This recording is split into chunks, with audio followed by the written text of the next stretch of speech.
إن الحمد لله نحمده ونستعينه ونستغفره ونؤمن به ونتوكل عليه ونعوذ بالله من شرور أنفسنا ومن سيئات أعمالنا من يهده الله فلا مضل له ومن يضلله فلا هادي له وأشهد أن لا إله إلا الله وأشهد أن محمدا عبده ورسوله أما بعد فإن خير الحديث كتاب الله وخير الهدي هدي محمد صلى الله عليه وسلم وشر الأمور محدثاتها وكل محدثة بدعة وكل بدعة ضلالة وكل ضلالة في النار۔ معزز سامعین گرامی قدر، اسی جیش اسرا کے دو واقعات آپ نے سنے ہیں، صرف یاد دہانی کے لیے آپ کے گوش گزار کر دوں کہ حضرت عمر نے جب نبی کریم صلی اللہ علیہ وسلم کا یہ اعلان سنا کہ آج اسلام کو تمہارے مالوں کی ضرورت ہے، تو حضرت عمر کہتے ہیں میں بڑا خوش ہوا کیونکہ میرے پاس ان دنوں میں وافر مال موجود تھا۔ میں نے ارادہ کیا، آج یہ صحابہ کا مزاج ہے، نیکیوں میں مقابلہ کر رہے ہیں، ارادہ کیا کر رہے ہیں، آج میں اللہ کی بارگاہ میں اتنا مال دوں گا کہ مدینے میں کوئی اور بندہ میرا مقابلہ نہیں کر سکے گا۔ یہ وہ خواہشات ہیں، یہ وہ جذبات ہیں۔ کہا پھر میں نے اپنی کل جائیداد کو 2 حصوں میں تقسیم کیا، آدھی جائیداد لے کے رسول اللہ صلی اللہ علیہ وسلم کی بارگاہ میں آ گیا۔ رسول اللہ صلی اللہ علیہ وسلم نے پوچھا عمر گھر کیا چھوڑ کے آئے ہو؟ کہا جتنا لے کے آیا ہوں اتنا ہی گھر چھوڑ کے آیا ہوں۔ رسول اللہ صلی اللہ علیہ وسلم کا چہرہ خوشی سے لال ہو گیا۔ حضرت عمر کو بھی جنت کی بشارتیں بے شمار مرتبہ ملی۔ کہا یہ وہ دن تھا کہ میں سمجھتا تھا میرے سے زیادہ انفاق کرنے والا کوئی نہیں ہوگا۔ میں دیکھتا ہوں ابو بکر آ رہے ہیں، مال تو کچھ کم لے کے آ رہے ہیں، لیکن رسول اللہ نے پوچھا ابو بکر اسلام کے لیے کیا لے کے آئے ہو؟ تو مفہوماً اردو ترجمے میں مفہوم اگر بیان کروں تو بے جانا ہوگا، اے اللہ کے رسول پورے گھر میں جھاڑو لگا کے آ گیا ہوں، جو کچھ ملا ہے اسلام کے لیے وقف کر دیا ہے۔ گھر کیا چھوڑ کے آئے ہو؟ اللہ اور اس کے رسول کی محبت چھوڑ کے آیا ہوں۔ حضرت عمر کہنے لگے اللہ کی قسم یہ وہ دن تھا، اللہ کی قسم یہ وہ دن تھا جب عمر نے ابو بکر سے مسابقہ اور مقابلے کرنے کا خیال بھی دل سے نکال دیا۔ میں اور آپ اور حیران رہ جائیں گے۔ یہ زکوٰۃ بات آئی ہے تو یہ مسئلہ بھی سمجھ لیجئے، بڑا اہم مسئلہ ہے۔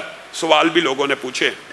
اللہ کی قسم کھا کے کہہ رہا ہوں، اور میں قسم نہ بھی کھاؤں، یہ رسول اللہ اور اللہ ہی کا فرمان ہے۔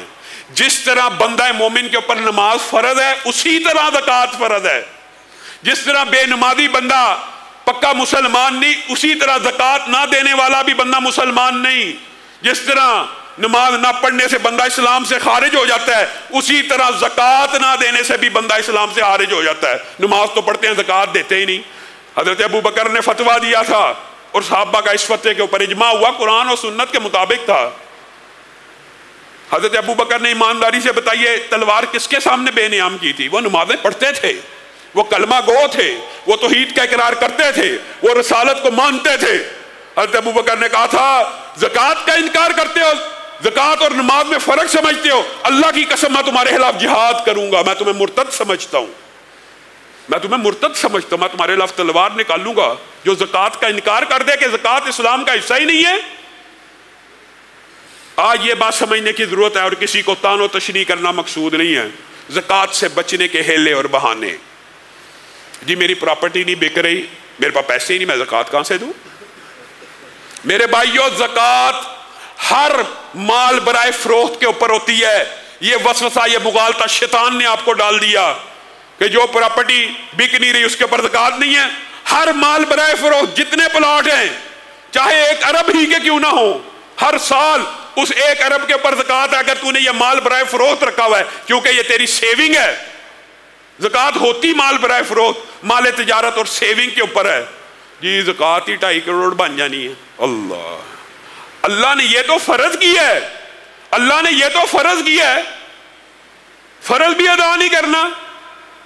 اپنی جائیداد کو بیچ کے مال تجارت، جتنا مال، یاد رکھیے آسان کیلکولیشن کے لیے کاروباری حضرات، ہمارے خاندان میں بھی یہ طریقہ چلتا ہے، ایک آسان سا کلیہ، یکم رمضان آ گئی، ٹوٹل کیش ان ہینڈ جتنا ہے، ٹوٹل بینک بیلنس جتنا ہے، ٹوٹل مال برائے فروخت جتنا ہے، ٹوٹل پیسے جو لوگوں سے لینے ہیں ان سب کے اوپر زکوٰۃ نکال دینی ہے۔ تو اللہ کے فضل و کرم سے یہ فریضہ ادا ہو جائے گا. اور اس فریضے کو ادا کرنے سے صرف گناہ نہیں معاف ہوتے، صرف مستقبل کی پریشانیاں یا ماضی کے غم دور نہیں ہوتے، صرف اجر عظیم نہیں ہوتا. ایک حدیث آپ کے سامنے رکھ کے اپنی بات کو ختم کروں گا، اور اس حدیث کی تشریح میں ایک واقعہ بھی میرے ذہن میں آ گیا ہے. داؤ مرضاکم بالصدقہ. آج لوگ آتے ہیں علامہ صاحب بڑی پریشانی ہے، بڑے بیمار ہیں، ایسی بیماری لگ گئی جس کا کوئی علاج نہیں ہے، دعا کر دیجئے. داؤ مرضاکم بالصدقہ. اپنی بیماریوں کا علاج کس سے کیا کرو؟ صدقے سے کیا کرو. اور میں یہ ماضی کے متعدد واقعات جو دماغ میں ہیں وہ تو اگر موقع ملا درس میں رات کے بیان کروں گا. ایک دور حاضر کا شیخ صالح تقی کا اپنا واقعہ میں آپ کے سامنے رکھ کے اپنی بات کو ختم کروں گا.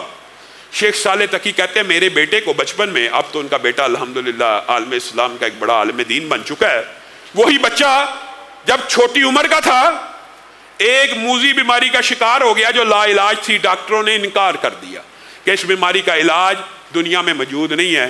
مایوس ہو گیا میں، بڑے جتن کیے، بڑی دعائیں کی. کہا اچانک میرے دماغ میں یہ حدیث، ایک دن کی بات ہے، ایک ہی دن کی حدیث آئی ہے، یہ داؤ مرضاکم بالصدقہ. اپنے مریضوں کا علاج صدقے سے کیا کرو، اپنی بیماریوں کا علاج صدقے سے کیا کرو. کوئی پریشانی آ جائے صدقہ دیا کرو. صدقہ پریشانیوں کو، مصیبتوں کو ٹالتا ہے. کہا یہ حدیث دماغ میں کھپ گئی.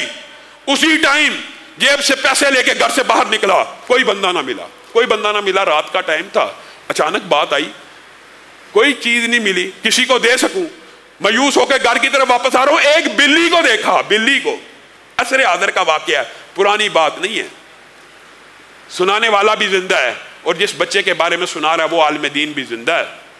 کہا گھر پہنچتا ایک بلی کو پایا جو لگتا تھا مجھے بھوکی اور پیاسی ہے. دل میں خیال آیا صدقہ کرنے کے لیے کوئی مخلوق تو نہیں ملی، یہ بھی اللہ کی ایک مخلوق ہے. اندر سے دودھ لے کے آیا، اس کو ڈالا، اس نے سیر ہو کے پیا. کہا یہ عمل کرنے کے بعد میں بستر پہ لیٹا، میں سو گیا. مجھے خواب آئی ایک کالے کوے نے میرے بچے کے اوپر حملہ کیا ہے اور یہی بلی جس کو میں نے دودھ پلایا تھا یہ آئی ہے، اس نے اس کوے کو کاٹ کھایا اور چیر پھاڑ کے اس کو ہضم کر گئی ہے. کہا اسی ٹائم خواب دیکھ کے اٹھاؤں، بچے کا بخار ختم ہو چکا ہے، بچہ تندرستی کی طرف جا رہا ہے. اگلے ہی دن رپورٹیں کرانے گئے، ایک رات کے اندر ڈاکٹروں نے کہا یہ کیا معجزہ ہو گیا، بیماری تو ختم ہو چکی ہے، بیماری کا تو نام و نشان نہیں رہا. آپ صدقے کو کیا سمجھتے ہیں؟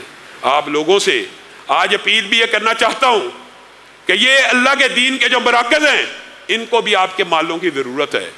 ان کے اوپر جو صحیح سنت کے مطابق توحید و سنت کا پرچم اٹھانے کے لیے یہ جو سینکڑوں حفاظ پیدا کر رہے ہیں، یہ جو دین کے ادارے ہیں ان کی کنسٹرکشنز کے لیے اگر آج ہمیں 5-10 کروڑ روپے کی ضرورت ہے تو کیا ہمیں سالوں انتظار کرنا پڑے گا اس پروجیکٹ کو کمپلیٹ کرنے کے لیے؟ اللہ کے رستے میں دین کے لیے بھی کچھ لوگ ایسے ہونے چاہیے نا جو اپنے گھر وقف کر دیں، جو اپنے گھر ڈونیٹ کر دیں. ہر روز اخبار میں خبر آتی ہے فلاں نے فلاں گلوکار کے ہسپتال کو گھر ڈونیٹ کر دیا، فلاں کھلاڑی کے ہسپتال کو یہ ہو گیا. اللہ رب العزت جو کہا گیا، جو سنا گیا، اس کو سمجھنے کی توفیق عنایت فرمائے.